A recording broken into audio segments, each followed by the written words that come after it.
پیامبر صلی الله علیه و سلم رو عبدالله ابن عباس رضی الله عنهما خیلی که در صحیح بخاری ثابت است که كان رسول الله صلى الله عليه وسلم أجود الناس وكان أجود ما يكون في رمضان حين يلقاه جبريل فيدارسه القرآن فلرسول الله صلى الله عليه وسلم أجود بالخير من الريح المرسلة.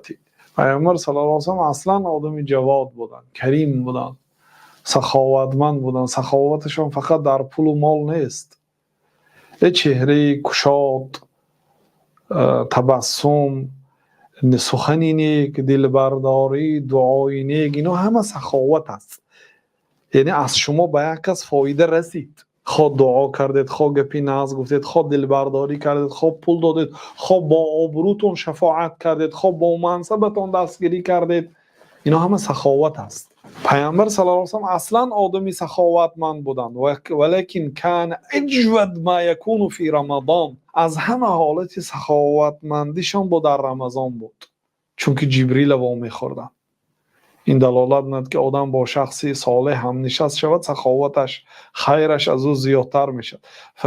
جبریل وا می‌خوردن، فیدارسه القرآن، درس قرآن می‌کردند. این دلالت می‌دهد که درس قرآن هم انسان سخی می‌کند، درس شریعت، فهمیدن معانی قرآن انسان با سخاوت می‌ماند. یعنی انسان می‌کند که به دیگرها فایدهش میرسد.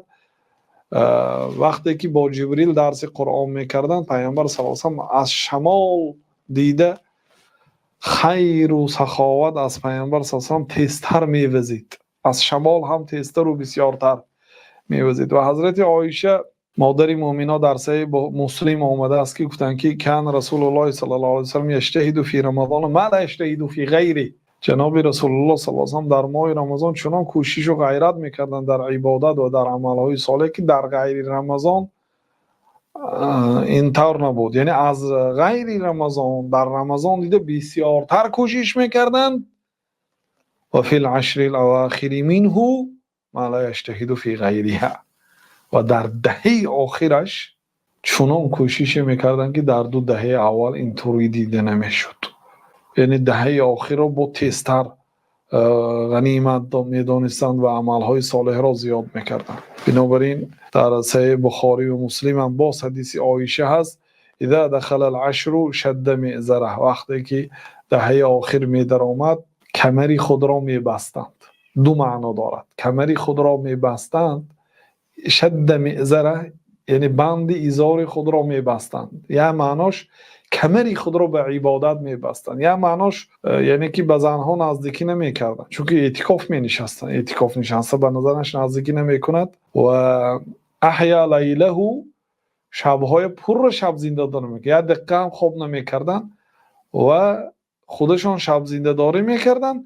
و ایقظ اهله، اهل و عائلشان را هم بیدار میکرد. و در موطأ مالک آمده است که به سوی حجره های زنهاشان ندا میکردن که ایقظوا صواحب الحجر، اون آدمایی که در حجره ها خواب است بیدار کنیدون.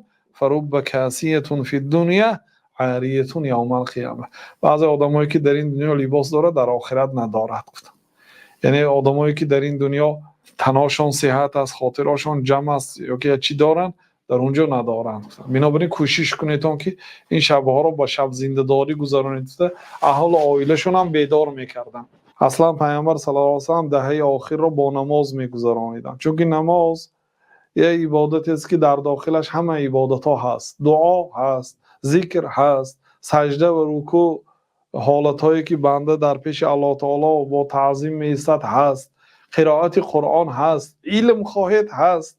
برای آنکه وقتی که قرائت قرآن میکنید قرآن تکرار میشد، علم تکرار میشد و هم از معناهاش باز از احکام شریعت از نظر میگذرانید. یعنی همه عبادت ها در داخل نماز هست. بنابراین پیامبر صلی الله علیه و سلم بهترین نعمت این دنیا را داده شدند و شکرش را با نماز ادا کردند. افلا اکون عبدا شکورا، مگر بنده شکرگزار نشوم؟ اینقدر الله تعالی برای من نعمت عظیم داده است، شکر نگم؟ شکرش به نماز شب ادا کردند، یعنی که حرکت میکردن ادا کنند.